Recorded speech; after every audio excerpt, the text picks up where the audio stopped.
سچ بنانے کی کوشش کی ہے, تو ایسے عالم میں آپ کے لیے سوائے خسارے کے اور نقصان کی کوئی چیز سامنے نہیں آئے گی.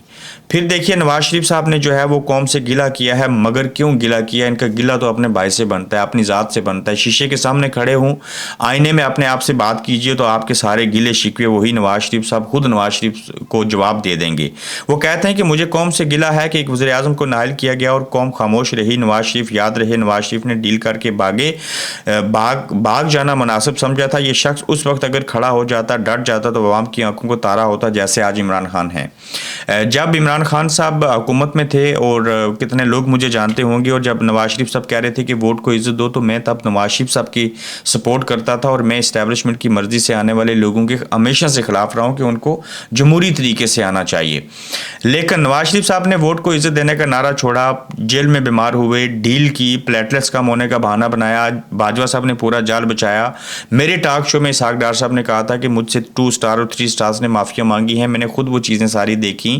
تو یہ پہلے سے 2019 میں عمران خان کی حکومت میں آنے سے 8 ماہ کے بعد کام شروع ہو چکا تھا, چونکہ کسی کو ایکسٹینشن چاہیے تھی, کچھ کو عمران خان ہضم نہیں ہو رہا تھا. عمران خان آ تو گئے تھے, لیکن عمران خان ان کی بات نہیں مان رہے تھے, بے شمار چیزیں ایسی تھیں. تو میاں صاحب آپ کے بھائی 500 لوگوں کو لے کے کبھی کسی چیک پوسٹ پہ جا رہے ہیں, کبھی کہیں جا رہے ہیں. جب آپ لندن سے پاکستان واپس آ رہے ہیں تو وہ تو آپ کا استقبال نہیں کر سکے تھے. آپ کا سگا بھائی وہاں نہیں پہنچ سکا تھا, وہ تو فوج کی آنکھوں کا تارا بن گئے تھے. ملٹری اسٹیبلشمنٹ کے ساتھ انہوں نے ڈیل کر لی تھی. خواجہ آصف نے ان کے پاؤں پکڑے جنرل باجوہ کے. پھر آپ دیکھیے کہ لوہے کے چنے چپانے والی باتیں آپ نے کی, ووٹ کو عزت دینے کی باتیں کی, لیکن آپ کے بھائی تو ڈگی میں بیٹھ کے جو ہیں وہ اسٹیبلشمنٹ سے میٹنگز کرتے رہے رات کے اندھیرے میں. تو آپ کا گیلا قوم سے نہیں بنتا, قوم ہمیشہ اس کے ساتھ کھڑی ہوئی ہے. جو حق پہ تھا وہ سچ پہ تھا, چاہے وہ محترمہ بینظیر بھٹو شہید ہوں, وہ ذوالفقار علی بھٹو ہوں, آپ کی ذات ہو نواز شریف صاحب, چاہے وہ عمران خان ہوں. تو جب آپ نے اپنا بیانیہ چھوڑ دیا, جب آپ نے حقیقت سے نظریں چرا لی, تو اس کے بعد آپ خود اپنی ان باتوں کے ذمہ دار ہیں. آپ اپنے بھائی سے گیلا کیجئے, اپنے آپ سے گیلا کیجئے. پاکستان کے عوام نے آپ کو بہت عزت دی ہے, آپ کو پاکستان کے عوام نے 2013 میں 2 تہائی اکثریت سے حکومت دی. پھر آپ دیکھیے کہ عمران خان صاحب کی جب حکومت تھی تو مریم نواز شریف صاحبہ کے جلسے دیکھ لیجئے, جب ووٹ کو عزت دینے کی بات تھی تو اپنے لانگ مارچ دیکھ لیجئے. عوام نے ہمیشہ آپ کو سر آنکھوں پہ بٹھایا اور تمام لوگوں کو سانپ سونگ گیا تھا. جب آپ نے اس وقت کے آرمی چیف اور اس وقت کے DGISI جو تھے جنرل فیض حمید اور جنرل باجوہ کا نام گجرانوالہ کے جلسے میں لیا تھا کہ انہوں نے میری حکومت ختم کی, آپ ٹھیک کہہ رہے تھے, اس میں کوئی دو رائے شامل نہیں ہے. تو جب آپ اپنی باتوں سے پیچھے ہٹ کے, تو لوگوں نے آپ کے اندر سے سیاسی روح نکال دی. اب تو آپ کے پاس کچھ بھی نہیں بچا, اب آپ کو زیرو سے سٹارٹ کرنا پڑے گا, اور بڑے دور تک یہ باتیں جائیں گی اور بڑا وقت لگے گا. اب بھی وقت ہے کہ آپ وقت سے بھرپور فائدہ اٹھاتے ہوئے اپنے حصے کا کام کریں اور ڈھیل سے باہر نکلیں. پاکستانیوں کے لیے نہایت ہی بری خبر ہے, اور وہ اس نوعیت کی بری خبر ہے کہ گرمی بھی ہے, اچھی خاصی ہے.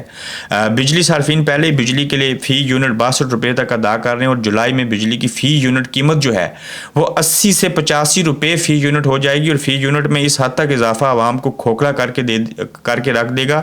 اب سوال یہ اٹھتا ہے کہ یہ کیوں ہو رہا ہے؟ اس کیوں کا جواب یہ ہے کہ یہ بھیک مانگ رہے ہیں. IMF سے جو پیسہ لیں گے, اور ملک کے اندر کوئی انڈسٹری نہیں ہے, کوئی سورس آف انکم نہیں ہے, بیرونی دنیا سے اس طرح سے ڈالرز آ نہیں رہے, لوگ پاکستان سے رقم باہر لا رہے ہیں, لوگ پاکستان کو چھوڑ کے بیرونی دنیا میں آ رہے ہیں, کوئی ذریعہ معاش نہیں ہے. سعودی عربیہ آپ کو گفٹ بھی نہیں دے رہا, آپ کو ادھار بھی نہیں دے رہا, آپ کے ہاں انویسٹمنٹ بھی نہیں کر رہا, ان کے اپنے سرکمسٹانسز بدل گئے, چین آپ سے پیچھے ہٹ گیا, اور ساری چیزیں ہو رہی ہیں.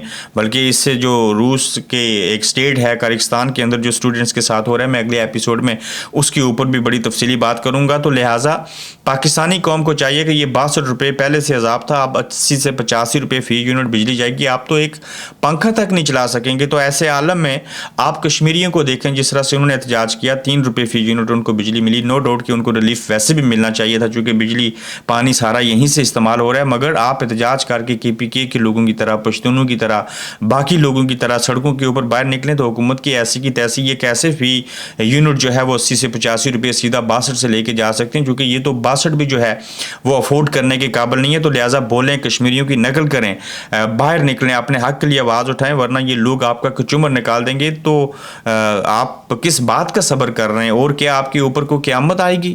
کیا آپ کے اوپر کو بم گرائے جائیں گے؟ اس سے بڑا بم کیا ہو سکتا ہے کہ ملک کے اندر ہر ایک شے جو ہے وہ مہنگی ہوتی جا رہی ہے, ذریعہ معاش کوئی نہیں ہے, آپ ان چیزوں کو افورڈ نہیں کر سکتے. پھر دیکھیں کہ IG اسلام آباد کے گھر سے چوری ہوئی اور پولیس کے گھر سے چوری ہوگی بالکل سامنے سے, اور اس ضمن میں IG اسلام آباد کی رہائش گاہ کے باہر سے چور ٹیلی فون کیبلز کی جو تاریں تھیں وہ کاٹ کے لے گئے. یہ ایسا ہی ہے پاکستان کے اندر کہ آپ نے پانی پینے کے لیے گلاس رکھا ہے تو لوگ جو ہیں وہ گلاس پانی کا اٹھا کے لے جائیں پینے والا.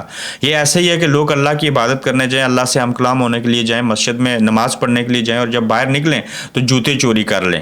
یہ پھر ایسا ہی ہے جیسے لوگ گٹر کے ڈھکن جو ہیں وہ کراچی سے چوری کرتے ہیں. پھر آپ دیکھیے کہ یہ کیبل جو کاٹی گئیں, جیسے فون چوری کیے جاتے ہیں بعد میں سستے داموں بیچے جاتے ہیں, اسی طرح آئی جی کے گھر کا فون سامنے سے کیبلیں کاٹی گئیں, ان کے گھر کا فون بند ہو گیا, اور جن لوگوں نے تحفظ دینا تھا جی کہ عمران خان کے لوگ یہاں آئیں گے تو تحفظ نہیں مل سکے گا, دفعہ 144 کا نفاذ کرو, چونکہ احتجاج کی اجازت نہیں ہے, امن و امان کی صورتحال خراب ہوگی. تو یہاں آئی جی اسلام آباد کے گھر کے سامنے سے اگر ٹیلی فون کیبلز کی تاریں چور کاٹ کے لے جائیں بعد میں ان کو سستے داموں بیچیں تو پھر کیا ہوگا. تو اس سلسلے میں آئی جی اسلام آباد سید علی ناصر رضوی کی سرکاری رہائش گاہ کے باہر سے چور ٹیلی فون کے کیبلز کاٹ کر لے گئے, اور سیکٹر F7/3 کی گلی 63 میں آئی جی اور چیئرمین سی ڈی اے کی سرکاری رہائش گاہیں ہیں.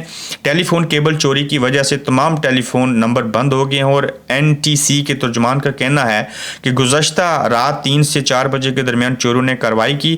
انہوں نے بتایا کہ چور لاکھوں روپے مالیت کی کیبل کاٹ کر لے کے گئے ہیں, جس کی وجہ سے نظام مواصلات جو ہے وہ دھرم برم ہو کے رہ گیا, اور آئی جی اور باقی لوگوں کے گھر کے فون جو ہیں وہ اب نہیں چل رہے. مریم کا وردی پہننا عوام کے کام نہ آ سکا, اور اس حوالے سے دیکھیں کہ لاہور میں ڈاکو بے لگام ہو چکے. آج حج کے لیے روانہ ہونے والے شخص کو ڈاکو نے ڈکیتی کی مزاحمت کرنے کے اوپر, جب ان سے چوری کی جا رہی تھی چیزیں, حج کے فریضے کی ادائیگی کے لیے جا رہا تھا تو مزاحمت کرنے کے اوپر انہوں نے اس کو قتل کر دیا, جبکہ ان کا بیٹا زخمی ہے. جس ریاست کے اندر یہ حالات ہو جائیں اور دوسری جانب جو خلفائے راشدین تھے حضرت عمر یا حضرت علی جو بھی ہیں وہ یہ کہیں کہ اگر کسی دریا کے کنارے کتا بھی بھوکا یا پیاسا مار جائے تو مجھے روز قیامت پوچھا جائے گا, تو دوسری جانب یہ حال ہے تو اس کے اوپر کیا تبصرہ کرنا اور کیا کہنا. تو یہ آج کا گورکھ دھندا تھا, اپنا خیال رکھیے گا, تو انشاءاللہ پھر آپ سے ملیں گے. آپ دیکھ رہے ہیں گورکھ دھندا ابرار قریشی کے ساتھ.